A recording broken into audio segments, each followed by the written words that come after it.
You're my surrogate family? If it's any consolation, I'm not happy about it either. Good night.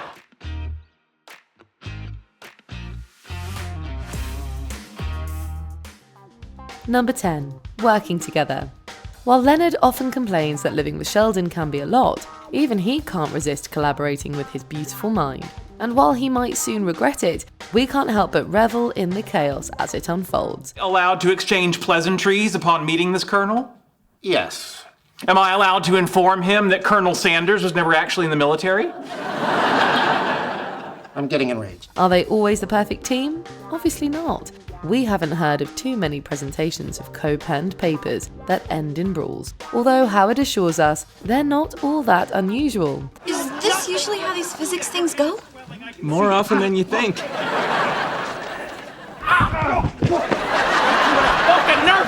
However, they had each other's back during the whole shady helium acquiring ordeal, and their co-paper on superfluids did receive rave reviews, even from Stephen Hawking. It's always fun to see Mr. Insightful and Mr. Innovative work together. We're insightful and innovative. It is nice to meet you, Mr. Insightful. Oh, the pleasure is mine, Mr. Innovative. Number 9. Saying goodbye at the train station. We all know that Sheldon's strongly adverse to change, and unfortunately for Sheldon, in this episode, those changes just kept on coming. So he does the only rational thing he can think of: get on a train and leave Pasadena. Luckily, Leonard tracks him down before he takes off and tries to convince him to come home. What can I do? Leonard, I am overwhelmed. Everything is changing and it's simply too much.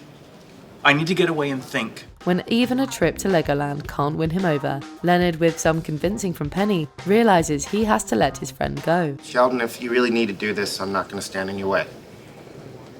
I do. Okay. Good luck. It's a sweet moment between the duo, showing how much Leonard loves and cares for his buddy, and Sheldon does his part by making their farewells that much easier. I'm going to miss you. Of course you are. Just made that easier. Number 8. Standing up for each other.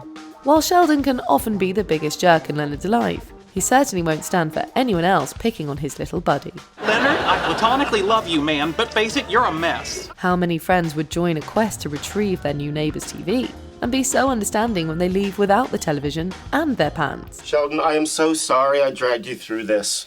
It's okay. It wasn't my first pantsing, and it won't be my last. Or have their friends back when they're in a standoff with a guy twice their size. You're one lucky little leprechaun. He's a hobbit. I got your back.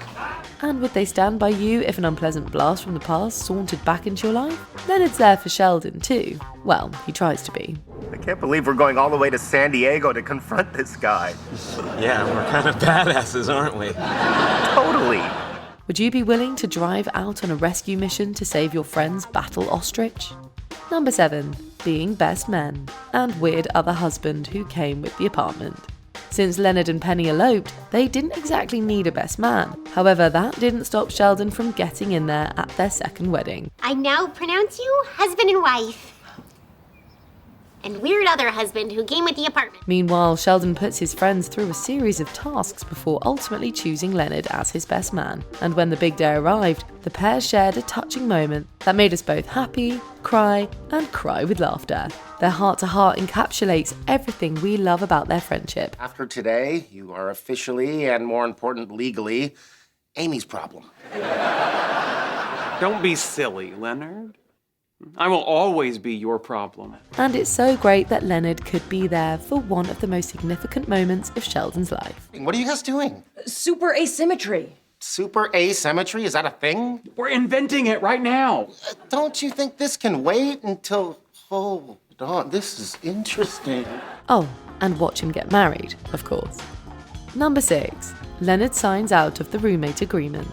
After one emergency drill night too many, Leonard's had enough and opts out of the roommate agreement, thereby nullifying its friendship clauses. All right, that's it.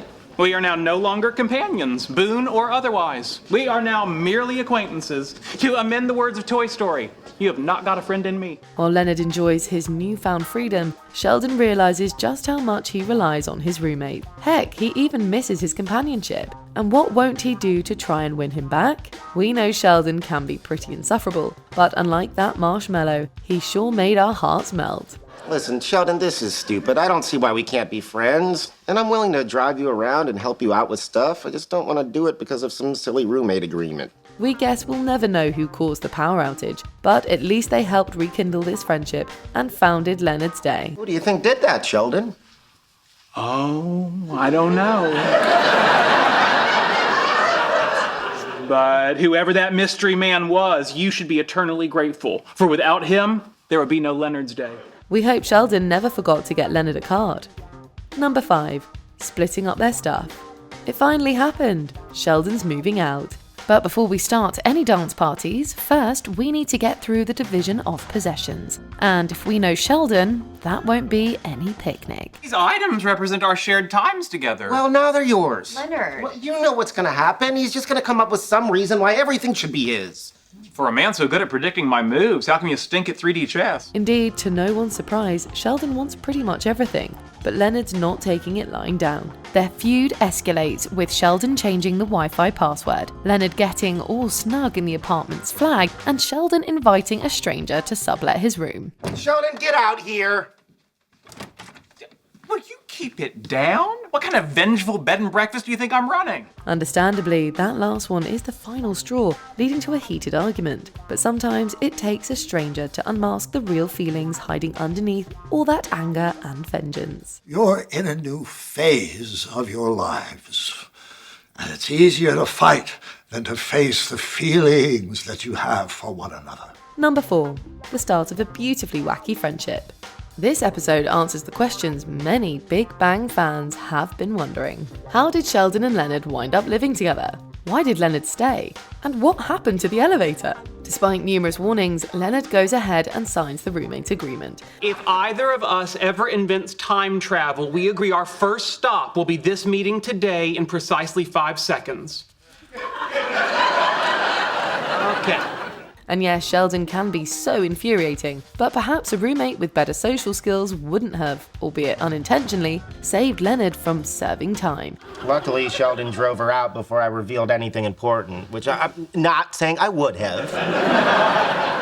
So, that's it? You stayed with Sheldon all this time because he kept you from going to federal prison? He also has the foresight to rescue Leonard and co. when their experiment goes wrong. Look, they've just met. Anyone else might have ratted Leonard out. Instead, Sheldon proves that he's Leonard's ride or die, and we see the beginnings of a beautiful, if somewhat unhinged, friendship. Not only did Sheldon save my life, he didn't rat me out to the landlord, or the police, or Homeland Security. Number 3. Misadventures on Skywalker Ranch. On their way to give a lecture, Leonard and Sheldon stop by Skywalker Ranch with hopes of getting in. I don't think George Lucas put his headquarters in the middle of nowhere because he wanted people dropping in. Yoda's swamp was in the middle of nowhere. While the answer is no, the nice security guard offers them souvenirs instead. It's a generous offer, but not enough for Sheldon. Don't move. Code AA23. AA23. Copy. I can see the ranch, Leonard. Oh, it's rustic. It's lovely. I'd take a picture, but people are chasing me. I'm gonna make it. I'm gonna make it. They have tasers. They wouldn't dare use. We almost weren't surprised when, thanks to Sheldon, they ended up getting detained. Luckily, they're let off with a warning, but Leonard's still pretty mad. That is until Sheldon puts a glass half full spin on the day's proceedings. Not only did we go to Skywalker Ranch, we got in. And no one we know can say that. And for all the times you find me irritating, today you got to watch someone shoot me with a taser. With that in mind, they agree that actually it had been a pretty cool day. Say what you will about Sheldon, but he certainly knows how to have some unique adventures. I guess this could count as an adventure. It was. And even though we're not allowed back there, they can never take today away from us. Number 2. Sheldon thinks he knows best. Sheldon freaks out when Leonard announces he's having minor surgery. He spends the episode trying to talk him out of it with horror stories and constant reminders of the worst that can happen. One shaky scalpel away from becoming the dancing fountain at Disneyland. Sheldon, do you realize that driving is riskier than surgery? I do. I have the drive to the hospital right here. And as annoying as that sounds, we could read between the lines. He's actually super worried about his buddy, and it's kind of adorable. Leonard tries to get the surgery without Sheldon knowing, but nothing gets past Sheldon Cooper. Obviously, I care about Leonard. I'm gonna spend the rest of my life with him. What, and I'm not? When a small tremor causes a power outage, Sheldon is beside himself. I need to see he's okay. Sheldon, you can't go back there. Try and stop me. Are you okay? Why didn't you stop me? We've heard of sympathy pain, but he really took that to the next level. Even if Sheldon doesn't admit it, everyone knows how much he loves Leonard. I was not panicked, and I'm not overly attached to Leonard. You were so worried that you smashed your face trying to check on me. You love me. Before we unveil our top pick, here are a few honourable mentions.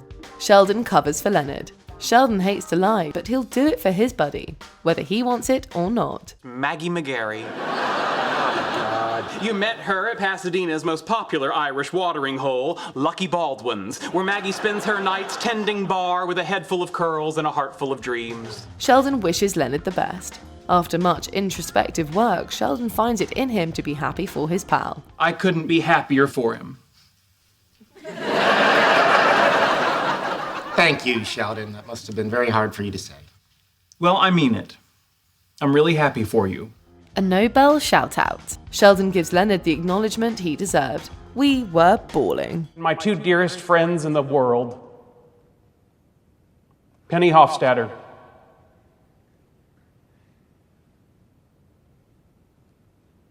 and Dr. Leonard Hofstadter. Finding comfort in friendship. Sheldon's not much of a hugger, so this really is a testament to their bond. You know that Arthur's son is a high school son? Bull pit bazinga.